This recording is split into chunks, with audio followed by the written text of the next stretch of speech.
पंतनगर विश्वविद्यालय की छात्राओं का नगर पिथौरागढ़ के पंडा स्थित आभार इंटरनेशनल में इंटर्नशिप कार्यक्रम हुआ। 15 दिनों तक आयोजित कार्यक्रम में छात्राओं ने सैनिटरी पैड, बेबी डायपर और मास्क निर्माण की बारीकियां सीखी। साथ ही उन्हें उत्पादों के रखरखाव के बारे में भी जानकारी दी गई। पंडा स्थित आभार इंटरनेशनल में 15 दिवसीय इंटर्नशिप कार्यक्रम का समापन हो गया है।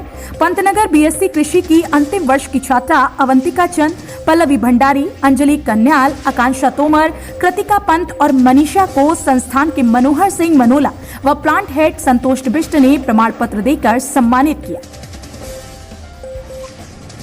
नगर पिथौरागढ़ के सरयू व रामगंगा नदी के पवित्र संगम रामेश्वर घाट में जागरूक लोगों ने सफाई अभियान चलाया। उन्होंने लोगों से अधजले शव को घाट में न छोड़ने व लकड़ियों का निस्तारण करने की अपील की। पिथौरागढ़ से 36 किलोमीटर दूरी पर स्थित रामेश्वर घाट में समाजसेवी प्रकाश जोशी के नेतृत्व में लोगों ने सफाई अभियान चलाया। कहा कि घाटों में जगह जगह गंदगी का अंबार लगा हुआ है। कपड़ों व अधजली लकड़ियां बेतरतीब फेंकी गई हैं। व्यापार मंडल अध्यक्ष शमशेर महर ने कहा कि नदियों के समीप गंदगी फैली है, पर प्रशासन सफाई को लेकर गंभीरता नहीं दिखा रहा। 3 जिलों में पवित्र रामेश्वर से पेयजल की आपूर्ति होती है। नदियों व घाटों में सफाई रखना बेहद जरूरी है। आज राजकीय प्राथमिक विद्यालय टकाना में समग्र शिक्षा के अंतर्गत विशेष आवश्यकता वाले बच्चों का चिन्हांकन शिविर आयोजित किया गया। शिविर में मुख्य चिकित्सा अधिकारी पिथौरागढ़ की ओर से चिकित्सकीय पैनल संघ एलिम्को कानपुर के सहयोग से चिकित्सकों द्वारा विशेष आवश्यकता वाले बच्चों का परीक्षण किया गया। वहीं राजकीय इंटर कॉलेज जॉल जीबी में भी कल विशेष आवश्यकता वाले बच्चों के लिए दिव्यांग शिविर आयोजित किया गया।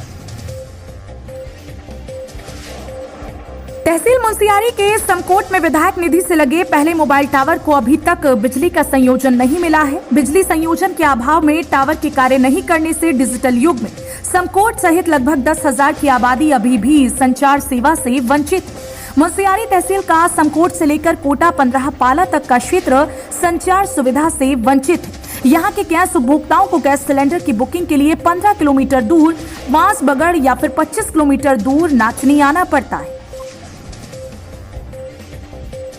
नेपाल में संसद के विघटन को लेकर पूरे देश में विरोध प्रदर्शन हो रही हैं।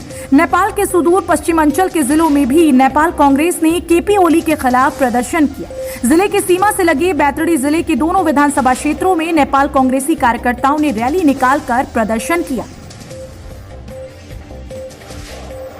आज नगर पिथौरागढ़ में एनएसयूआई द्वारा मासिक बैठक का आयोजन किया गया। बैठक में जिलाध्यक्ष ऋषभ कल्पासी ने बीजेपी सरकार पर निशाना साधते हुए कहा कि केंद्र और राज्य सरकार छात्र विरोधी है। आगामी 2022 चुनाव में युवा इस दमनकारी सरकार को जरूर जवाब देंगे।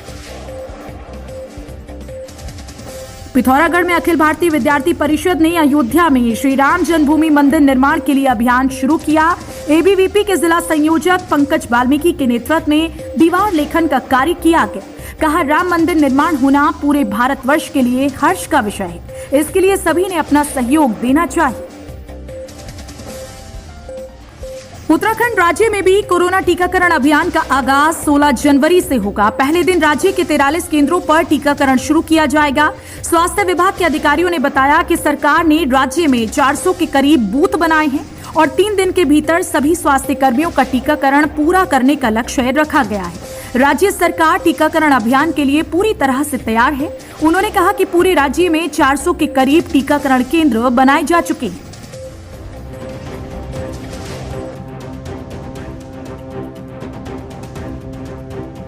आज 10 जनवरी है। दुनिया भर में हिंदी के चाहने वालों के लिए 10 जनवरी का दिन बेहद खास होता है, क्योंकि इस दिन विश्व हिंदी दिवस के रूप में मनाया जाता है। इस दिन को मनाए जाने का मकसद दुनिया भर में हिंदी का प्रचार प्रसार करना, साथ ही हिंदी को अंतर्राष्ट्रीय भाषा के रूप में स्थापित करना भी इसका एक मकसद है। विश्व में जिन देशों में भारत के दूतावास हैं, वहाँ खास तौर पर इस दिन को मनाया जाता है।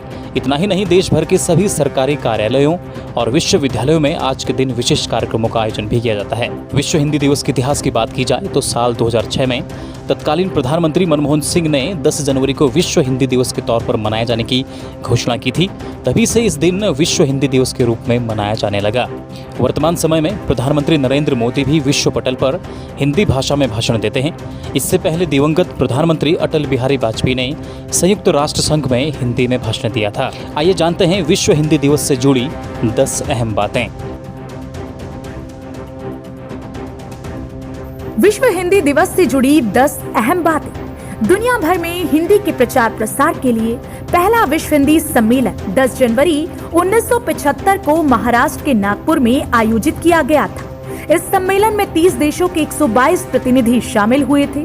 2006 के बाद से हर साल 10 जनवरी को विश्व भर में विश्व हिंदी दिवस मनाया जाने लगा।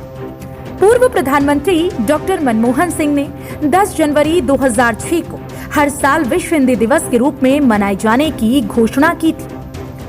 विदेशों में भारतीय दूतावास विश्व हिंदी दिवस के अवसर पर विशेष आयोजन करते हैं। सभी सरकारी कार्यालयों में विभिन्न विषयों पर हिंदी में कार्यक्रम आयोजित किए जाते हैं। नॉर्वे में पहला विश्व हिंदी दिवस भारतीय दूतावास ने मनाया था।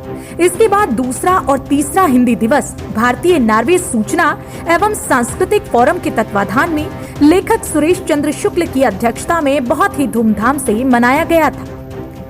विश्व हिंदी दिवस के अलावा हर साल 14 सितंबर को हिंदी दिवस मनाया जाता है। 14 सितंबर 1949 को संविधान सभा ने हिंदी को राजभाषा का दर्जा दिया था। तभी से इस दिन को हिंदी दिवस के रूप में मनाया जाता है। वर्तमान में विश्व के सैकड़ों विश्वविद्यालयों में हिंदी पढ़ाई जाती है और पूरी दुनिया में करोड़ों लोग हिंदी बोलते हैं। यही नहीं, हिंदी दुनिया भर में सबसे ज्यादा बोली जाने वाली 5 भाषाओं में से एक है। दक्षिण प्रशांत महासागर के मेलानेशिया में फिजी नाम का एक द्वीप है। फिजी में हिंदी को आधिकारिक भाषा का दर्जा दिया गया है। इसे फिजियन हिंदी या फिजियन हिंदुस्तानी भी कहते हैं। यह अवधी, भोजपुरी और अन्य बोलियों का मिला जुला रूप। पाकिस्तान, नेपाल, बांग्लादेश, संयुक्त अरब अमीरात, Uganda, America, Britain, Germany, New Zealand, Guyana, Suriname, Trinidad, south Africa और मॉरिशस समेत कई देशों में हिंदी बोली जाती है। विश्व आर्थिक मंच की गणना के अनुसार हिंदी विश्व की 10 शक्तिशाली भाषाओं में से एक है। साल 2017 में ऑक्सफोर्ड डिक्शनरी में पहली बार अच्छा, बड़ा दिन, बच्चा और सूर्य नमस्कार जैसे हिंदी शब्दों को शामिल किया गया था। हिंदी की अनिवार्यता क्यों, इस पर विचार किया जाए तो हिंदी की वैज्ञानिकता, क्योंकि वैज्ञानिक भाषा सबसे वैज्ञानिक भाषा चूंकि संस्कृत मानी जाती है। क्यों मानी जाती है, इसके पीछे भी एक कारण मैं आपको बताता हूं।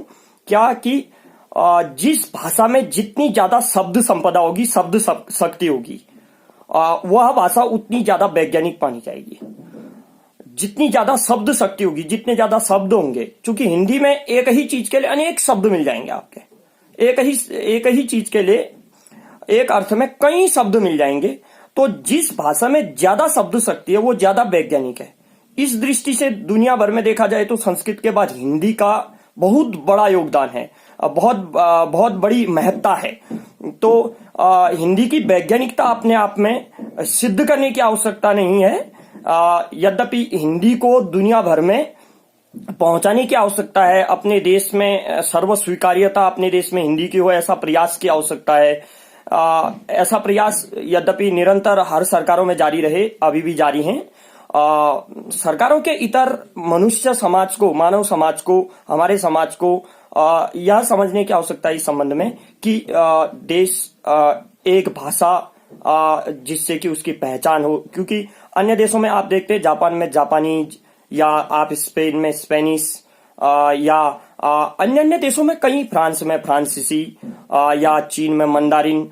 इन भाषाओं को लेकर जो विकास हुआ है, इन भाषाओं से लेकर वहां पर जो प्रयास हुए हैं, या जो पढ़ाई का माध्यम उन देशों में वो भाषा है। हमारे देश में भी ऐसी आवश्यकता है और ऐसे प्रयास जारी है निरंतर। भविष्य में इसके सुखद परिणाम हमको आपको देखने मिलेंगे। तो विश्व भर में हिंदी की स्वीकार्यता बढ़े, चूंकि हिंदी वैज्ञानिक भाषा है, इसके प्रयास निरंतर करने चाहिए। फिर से मैं आपको विश्व हिंदी दिवस की शुभकामनाओं के साथ आप लगातार हिंदी का प्रयोग करें, लगातार हिंदी में वार्तालाप करने का प्रयास करें, और भी शुद्ध हिंदी के शब्दों का चयन करने का प्रयास करें।